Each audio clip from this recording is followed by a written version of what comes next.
మాతృదేవోభవ. నేను మీ శ్రీధర్. నా నెంబరు 9295909819. అయితే ఇప్పుడు మనము మే నెల 2025 సంవత్సరం గోచార ఫలితాలు 12 రాసుల వారికి ఏ విధంగా ఉన్నాయనేది తెలుసుకునే ప్రయత్నం చేద్దాం. ముందుగా గోచారం ఇది అన్ని రాసుల వారికి వర్తిస్తుందండి. ఇది ఇక్కడ ఏ రాసులలో ఏ గ్రహాలు సంచరిస్తూ ఉన్నాయి, ఎప్పటి వరకు సంచరిస్తున్నాయి, ఎప్పటి నుంచి అనేటువంటిది ముందుగా తెలుసుకునేటటువంటి ప్రయత్నం చేద్దాం. ముందుగా రవి తీసుకున్నట్టయితే 14 తారీఖు 5వ నెల 2025 నుండి వృషభంలో ప్రవేశిస్తారు. దీన్ని వృషభ సంక్రమణం అంటారు. అంటే 1వ తారీఖు నుండి 13వ తారీఖు వరకు మీకు మేషంలో సంచారం జరుగుతున్నది. తదుపరి 14వ తారీఖు 5/5/2025 నుండి వృషభంలో సంచారం చేస్తున్నారు. అంటే ఇక్కడ రవి యొక్క సంచారం కనుక మనం తీసుకున్నట్టయితే జన్మంలోనూ ద్వితీయంలోనూ సంచారం జరుగుతోంది. ఇక కుజుని యొక్క సంచారం కనుక మనం తీసుకున్నట్టయితే కర్కాటకంలో జరుగుతోంది. మేషరాశి వారికి 4వ స్థానంలో సంచారం జరుగుతున్నది. గురు యొక్క సంచారం తీసుకున్నట్టయితే ద్వితీయ స్థానంలో గురు యొక్క సంచారము మే 9వ తారీఖు వరకు సంచరించి తదుపరి 22 రోజుల పాటు మిథునంలో సంచారం జరుగుతూ ఉంటుందండి. ఇకపోతే కేతు యొక్క సంచారం తీసుకున్నట్టయితే 6వ స్థానంలో ఉన్నటువంటి కేతు కొద్ది రోజులు మాత్రమే, అంటే 16వ తారీఖు వరకు మాత్రం 5వ నెల మే నెల 16వ తారీఖు వరకు ఉంటారు. తదుపరి ఆయన ఎప్పుడు వక్రగమనం కాబట్టి ఆయన 5వ స్థానంలో ప్రవేశిస్తారు. తదుపరి మేషరాశి వారికి వ్యయస్థానంలో శని, శుక్ర, బుధ, రాహు 4 గ్రహాల యొక్క సంచారం జరుగుతున్నది. అయితే ఇక్కడ వ్యయస్థానంలో తీసుకున్నట్టయితే శుక్ర భగవానుడి యొక్క సంచారం అంతా కూడా నెల మొత్తం మే నెలంతా కూడా మేషరాశి వారికి వ్యయస్థానంలోనే సంచారం జరుగుతున్నది.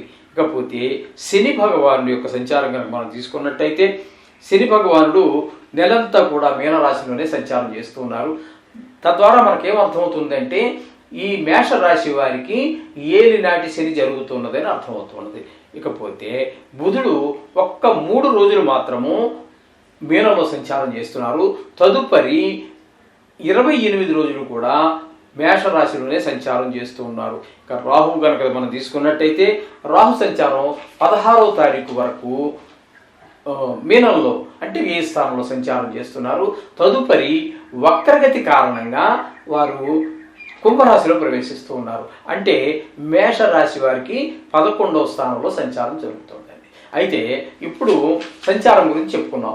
వృషభ రాశి వారికి మే నెల 2025 సంవత్సరం గోచార ఫలితాలు ఏ విధంగా ఉన్నాయి అనేటటువంటిది సశాస్త్రీయమైన పద్ధతులు తెలుసుకునేటువంటి ప్రయత్నం చేద్దాము. ఇందులో మిమ్మల్ని భయభ్రాంతులు చేసేటువంటి ప్రసక్తి ఉండదు. అలాగే అతిశయోక్తులు ఏమి చెప్పమండి, ఏదో మీరు కోటీశ్వరులు అయిపోతారు, రాసి పెట్టుకోండి, ఎవరు అవునన్నా కాదన్నా జరగబోయేది ఇదే, నేను బల్ల బుద్ధి చెప్తాను, ఎవరిని మీరు ఉద్దాల్సిన పని లేదండి. శాస్త్రం ఎంతవరకు ఉందో అంతవరకే మనం చెప్పుకుందాము. గుద్దుకునేవాళ్ళు గుద్దుకోనండి, బలం మీద గుద్దుకుంటారో ఎక్కడ గుద్దుకుంటారో గుద్దుకోనేవాళ్ళు, మనకేం సంబంధం లేదు. మనం మాత్రం శాస్త్రం వరకే మనం మాట్లాడుకుందాం. కాకపోతే ఈ వృషభ రాశి వారికి జరిగేది ఏంటంటే 15వ తారీఖు నుండి రవి నెలాఖరు వరకు జన్మంలో సంచారం చేస్తూ ఉన్నారు. జన్మంలో రవి తనకి కొంచెం అనారోగ్యాలు పడచూపేటటువంటి అవకాశం స్పష్టంగా గోచరిస్తూ ఉన్నది. మనసు ఆలోచన ఎక్కువ ప్రవర్తన బాగుండదు. మనసు ఆలోచన ఎక్కువగా చెడు వాటి గురించి ఆలోచించే అవకాశం ఉంటుంది. కొంచెం ఈ విధమైన ఫలితాలన్నీ కూడా రవి జన్మంలో సంచారం చేసేటప్పుడు జరుగుతూ ఉంటుంది. అలాగే గురువు యొక్క సంచారం కనుక మనం తీసుకున్నట్టయితే ఇక్కడ మే 10వ తారీఖు నుండి మొత్తం మిథునంలో ప్రవేశిస్తూ ఉన్నారు.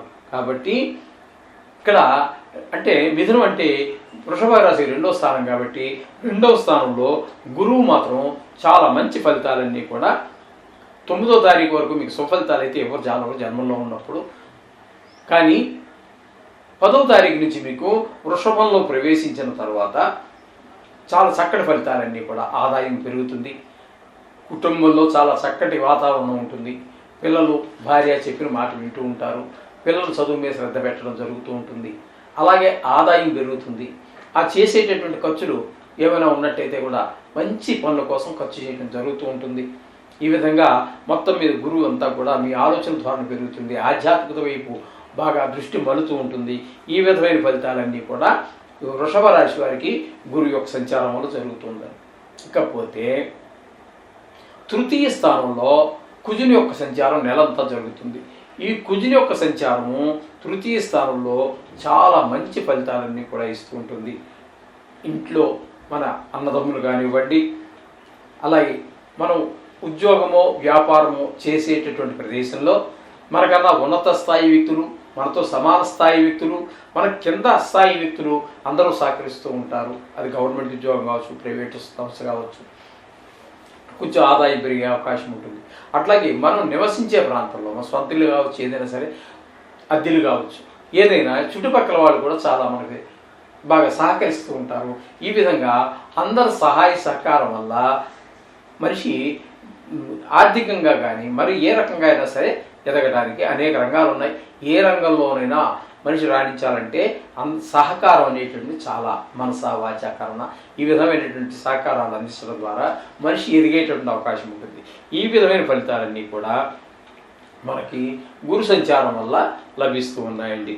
ఇకపోతే ఈ విధమైన ఫలితాలు అయితే ఇందులో మనకి చెప్పవచ్చింది ఏంటంటే, ఇక్కడి నుంచి 3వ స్థానంలో ఉన్నట్టు కుజుడు కూడా మనకు సహకరిస్తూ ఉన్నారు. అలాగే కేతువు యొక్క సంచారం కనుక తీసుకున్నట్టయితే 5వ స్థానం అంటే పంచమ స్థానంలో ఒక 16వ తారీఖు వరకు సంచరిస్తున్నారు. 16వ తారీఖుల వరకు పిల్లల యొక్క చదువు మీద దుష్ప్రభావం పడుతుంది. వాళ్ళకి చదువు మీద శ్రద్ధ ఉండదు. అలాగే గాయాలు అవి చేసుకుంటూ ఉంటారు. ఆటలాడి అట్లా ఇట్లా ఈ విధమైనటువంటి అంతా పిల్లల మీద ఎక్కువ ప్రభావం చూపిస్తాడు. తదుపరి ఆయన వక్ర మార్గం ద్వారా వక్రగతి సంచారమే కదండి ఎప్పుడు కూడా. ఆ విధంగా కేతువు మిగతా 16 అంటే 17వ తారీఖు నుంచి నెలంతా కూడా చతుర్థ స్థానంలో సంచారం చేస్తున్నారు. చతుర్థ స్థానంలో కానీ పంచమ స్థానంలో కానీ చెడు ఫలితాలే ఇస్తారైనా. చతుర్థ స్థానంలో ఏంటంటే మీకు ఉన్నటువంటి గృహ సౌఖ్యం, ఇంటి సౌఖ్యం, ఏవో రిపేర్ రావటం, బండి ఏదో రిపేర్ రావటం, మొత్తం మీద ఉన్నప్పటికీ కూడా దానివల్ల ఎప్పుడూ పొందేటువంటి సుఖం కన్నా ఏంటో దీనివల్ల అనేటటువంటి ఒక ఎప్పుడు పెట్టుబడి పెడుతూ ఉంటే ఏమవుతుందని మన దాని మీద అది రిపేర్ వచ్చి వచ్చేటప్పటికి రిపేర్ వచ్చేటప్పటికి దాని మీద మనకి కొంచెం శ్రద్ధ తగ్గి విసుగు పుడుతూ ఉంటుంది. ఈ విధమైన ఫలితాలే 4వ స్థానంలో కేతు సంచారం వల్ల కూడా జరుగుతూ ఉంటాయి. ఇకపోతే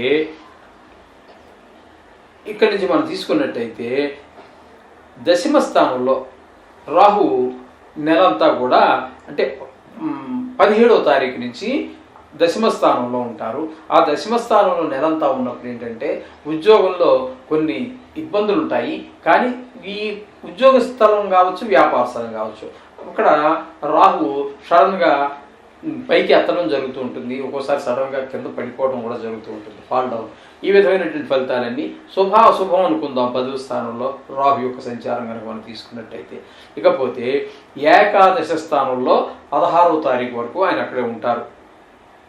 1వ తారీఖు నుంచి 16వ తారీఖు వరకు ఏకాదశి స్థానంలో ఉన్న కారణంగా చాలా చక్కటి ఫలితాలన్నీ కూడా ఆర్థిక విషయంలో కానివ్వండి, ఆరోగ్య విషయంలో కానివ్వండి, ఒక వ్యవహారం చేయటంలో కానివ్వండి, ఆయుర్దాయ విషయాల్లో కానివ్వండి, అట్లా అన్ని విషయాల్లోనూ కూడా మీకు ఏకాదశి స్థానంలో రాహు యొక్క ప్రభావం చాలా శుభప్రదంగా ఉంటుంది. ఇకపోతే గురువు యొక్క సంచారం తీసుకున్నట్టయితే 3 రోజుల పాటు ఏకాదశి స్థానంలో అంటే మీనంలో సంచారం చేస్తూ ఉంటారు. ఆ 3 రోజులు చాలా బాగుంటుంది. తదుపరి 3 రోజుల తర్వాత 28 రోజుల పాటు వ్యయ స్థానంలో అంటే మేషంలో సంచారం చేస్తారు. ఆ 28 రోజులు శుభప్రదమైనటువంటి ఫలితాలను మనకి అది అప్పుడు కూడా మనకి 12వ స్థానం కాబట్టి 12వ స్థానంలో ఉన్నటువంటి ఆ 28 రోజులు మాత్రం శుభప్రదమైన ఫలితములను ఇవ్వజాలరు. అక్కడ కూడా శత్రు భయము, డబ్బులు ఖర్చు, ఆదాయం తగ్గిపోవటము, ఇట్లాంటి ఇబ్బందులన్నీ కూడా నెలంతా కూడా బుధుడు మొత్తం చూస్తున్నాడు. 3 రోజులు పెడితే మొత్తం మీద నెల రోజు అంతా అనుకోండి. నేను బుధుడు యొక్క అనుకూలత అయితే కూడా లేదు శుభప్రదంగా. ఇకపోతే శని యొక్క ప్రభావం ఏకాదశి స్థానంలో ఉన్నారు కాబట్టి చాలా చక్కటి ఫలితాలన్నీ కూడా శని భగవానుడు మీకు అందజేయబోతున్నారు. ఆదాయం బాగుంటుంది, వ్యవహారం నైపుణ్యం ఉంటుంది, లాభం, ఇటు అందరూ యొక్క సహాయ సహకారాలు అందటం, అన్ని విషయాల్లో కూడా శని భగవానుడు మీకు ఏకాదశి స్థానంలో ఉన్నారు కాబట్టి చాలా చక్కటి ఫలితాలని ఇస్తూ ఉన్నారు. ఇకపోతే శుక్రుడు కూడా ఏకాదశి స్థానంలోనే నెలంతా కూడా సంచారం చేస్తూ ఉన్నారు. నెలంతా మీకు శుక్రుడు భగవానుడు చాలా ఆయనకు ఉచ్చస్థానం కూడా, అయితే స్థాన ప్రభావం ఏం ఉండదండి గోచారంలో. అయితే ఏకాదశి స్థానంలో ఉన్నారు కాబట్టి ఆయన మీకు ఉన్నటువంటి ఈ ఆర్థిక సమస్యలన్నీ తీరేటువంటి అవకాశం ఉంటుంది. అలాగే ఇంచుమించుగా చెప్పాలి అంటే మీకు ఈ వృషభ రాశి వారికి 4 గ్రహాలు పాక్షికంగా కొన్ని, పూర్తి నెలంతా కూడా కొన్ని, అంటే శుక్రుడు శని పూర్తి నెలగా అంతా మంచి శుభ ఫలితాలు అందజేస్తున్నారు. వీరికి లలిత సంగీతం కానీ అట్లా ఏదైనా కళల మీద సంబంధం ఉన్నట్టయితే మరి చాలా మంచి అవకాశం ఉండేటువంటి ఉంది. అలాగే గురువు యొక్క అనుకూలత కూడా పాక్షికంగా ఉంది కాబట్టి, శుక్రుడు యొక్క శని యొక్క పరిపూర్ణమైన ఇది ఉంది కాబట్టి, రాహు గ్రహం కూడా మనకి చాలా వరకు 11వ స్థానంలో 16 రోజుల పాటు అనుకూలంగా ఉంది కాబట్టి ఎక్కువ గ్రహాల అనుకూలత ఉన్నది. వీరు షేర్ మార్కెట్లో ఉన్నటువంటి వారు, సినిమా రంగంలో ఉన్నటువంటి వారు, అలాగే టీవీ సంబంధించినటువంటి వాటిలో ఉన్నటువంటి వారు, అలాగే సోషల్ మీడియాలో ఉన్నటువంటి వారికి కూడా చాలా అనుకూలమైన కాలంగా మనం చెప్పవచ్చు. అలాగే వీరికి ఈ విద్యార్థులు కూడా అన్ని చోట్ల కూడా దిగ్విజయంగాన్ని పాస్ అవటం అనేటువంటిది కూడా జరుగుతూ ఉంటుంది. ఏదేమైనప్పటికీ నవగ్రహాలని రోజు పూజించడం మాత్రం మర్చిపోవద్దండి. ఏదో కష్టం వచ్చినప్పుడు పూజిస్తాను, సుఖాలు ఉన్నప్పుడు మర్చిపోతాను అంటే అది సరి అయినటువంటి పద్ధతి కానే కాదు. అంచేత ఎప్పుడు 365 రోజులు కూడా మనం, అంటే అవకాశం ఎప్పుడైనా కొన్ని సందర్భాలు ఉంటాయనుకోండి, ఆ పూజ దగ్గరికి వెళ్ళకూడనటువంటి పరిస్థితులు, వాటిని వదిలిపెట్టండి. ఎప్పుడు అవకాశం ఉన్నా నిత్యం మనం చేసేదే అది, మళ్ళీ ప్రత్యేకంగా నేనే చెప్పాల్సిన పని లేదు. ఆ విధంగా ఖచ్చితంగా మీరు ఏ రోజు పూజ దగ్గర స్నానం చేసిన వెంటనే దేవుడి గుడి దగ్గరికి వెళ్ళిపోతాయి, కాళ్ళే వెళ్ళిపోతాయి, మనం వెళ్ళక్కర్లా, తీసుకుపోతాయి, వాటికి అలవాటు అయిపోయింది. కాబట్టి అక్కడికి వెళ్ళిన తర్వాత ఆ దేవుడితో పాటుగా నవగ్రహాలు కూడా ఒకసారి స్మరించుకోండి, అన్ని శుభాలు పొందుతారు. శుభం భూయాత్.